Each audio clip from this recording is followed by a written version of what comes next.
Reverend Father Chukwudike Linus Okwu ya bụ parish priest nke St. Anne Catholic Church dị na Amori na Enugu Diocese. Onye mara asụ ya so n'udo, onye na-ama asụ ya so ebe dị mma, mana matakwa na ọ na-agba agbacha ọsọ eme gịnị agụ ọma ya. Ya bụ biko ka anyị na-achị n'azụ, anyị na-achị n'azụ. Ụfọdụ so na nke iru ụka, ụfọdụ so n'azụ ụka.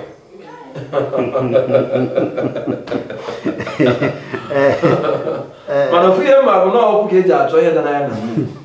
Ya bụ ka anyị were gịnị n'ile anyị wee gụọ eze anyị ọnụ, chụwa ya bụ ewu ojii mkpuchikadị, maka na ọ bụkwa ka mkpuchi ga-eji wee jie ọfịa ya.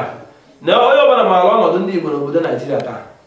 Aka m na-ekenekwa nwanne anyị nwoke Nnamdi Kanu maka aja ahụ nke o meghara anyị. Ọkwa na nkwuchi okwu adịkwu maka ya. Ọ dịkwa m ka ma ga-emekwa ya ka ma ga-asị na emeka, maka na ya bụ nwa amaala emeghego anya ọtụtụ ndị nke ọzọ ka na-alahụ ụla ụlọ ha ka na-alụ n'ụla. Mana ofu ngwa na-ekwe ha bụ na o nwere ike tupu mgbe ha ga-eteta ya bụ ụra ọ bụ na ọdịmike, ọ bụ na agateghị aka, ọ dị ihe ndị oyibo na-akpọ late, ọ bụ na oge agaala, ọ bụ na oge agaala. Ya nkịta ahụ ọ na-akpọta anyị n'ụlọ ka uche anyị dịkere na ya, uche anyị dị na ya, ka anyị were na ihe anyị nwere wee kpọrọ ihe. Ya bụ na ikwenye n'ihe ọ na-asị ka Biafra wee bịa. Ekwere nkwesị ike na-ekwe ihe ọ gịnị ka m na-ekwesị ịchọ ka m nọrọ ebe m ga-achụ uche n'aka mgbe niile.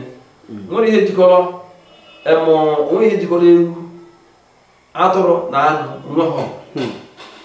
Onye ọbụla na-ekwu na Naịjirịa bụ ofu basị aghụghọ ka ọ na-aghọrọ onwe ya. Ndị Igbo na-ekwu dịka Nnamdi Kanu onwe ya na-ekwu maka ka o si ekpere chi nke ya na ndị Igbo na-ewe ebe ha si, na ha bụkwa ndị mbụ nọgoro ebe a tupu ndị ọzọ ya na-abịa, na ekwubere ndị nwe Naịjirịa nọọ ndị Igbo na-anọgoro ihe dịka 100,000 afọ tupu ndị ọzọ narị abata 100,000 afọ ise. Ọ bụ na ọ bụrụ eziokwu onye ọbụla maara na ndị anyị na-akpọ ndị Hausa taa bụ ndị si na-agwa na-akpọ Futa Jalam wee bịa. Anyị nụrụ akụkọ ka Usman Dan Fodio ji wee si obodo si wee gbapụ ndị ọwakpụrụ ndị a na-akpọ ndị Hausa mmiri ha n'agha. Ọ bụ na ya mara nke a bụ eziokwu onye ọbụla mara. Anyị gụrụ histrị nọ n'akwụkwọ, anyị gụtachara ihe ndị a niile. Anyị maara maka Kanem Borno Empire, ọ ndị a bụ ndị anyị nwa na ha buru ụzọ wee nọrọ ihe dị otu ahụ. Mana ihe m na-ekwu bụ onye ọbụla maara ama na ndị Fulani bịara merie ndị Hausa n'obodo na ihe ndị ọzọ dịka ya. Onye ọbụla maara ọtụtụ mgbe a na-ekwu na ndị Igbo si bụ ndị Juu, oge izizi ebido kwube ọ dịka ọ bụghị egwu. Mana taata anyị mechego chọpụta na Igbo bụ ofu n'ime alaka ndị Israel ga-akpọ na ọ bụ tribe of Dan. Ọ bụrụ na ije n'obodo a na-akpọ Nri, o nwere mmemme a na-eme n'obodo Nri taata a na-akpọ Eri.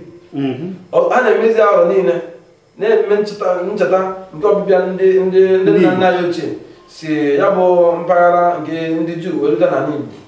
Ejiche m akụkọ ha niile, mana ama m na ya bụ akụkọ dị ọbịa nkwa gị ga-anọ wefu ka ndị agbụrụ Igbo si wee si n'ala be ndị Juu wee rute ebe izi ha setụrụ na ha biri. Ma akara ka esi ede edemede ihe ndị a niile dị ọ ihe a na-afụ anya ọ dị adị taa.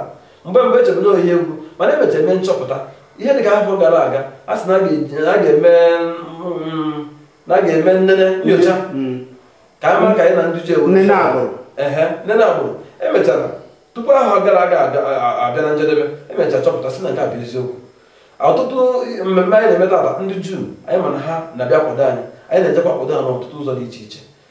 Dịka nziri okwu anyị maọbụ na akụkọ ahụ ndị mana anyị ma na ọ bụ eziokwu na-abụghị mgbe Nnamdi Kanu ji obekwuo maka ya. Ndị Nri, eze Nri wee na-eme ya bụ oriri a na-akpọ Eri festival na ihe ndị ọzọ niile dịgachi otu ahụ a na-eme ya kwa arọ ọbụla. Mgbe anyị jụkwa ajụjụ maka nke ahụ, ọtụtụ ihe dị maka nke ahụ anyị ma na ọ bụ eziokwu. Ọ dị mma, dịka nsi kwuo na mbụ anyị kwube ihe a chi ga-ejichi ya bụ onye anyị na-akpara bụ onye na-ekirikwa ugbu a bụ Reverend Father Chukwudike Linus Okwu ya bụ parish priest nke St. Anne Catholic Church dị na Amori na Enugu Diocese.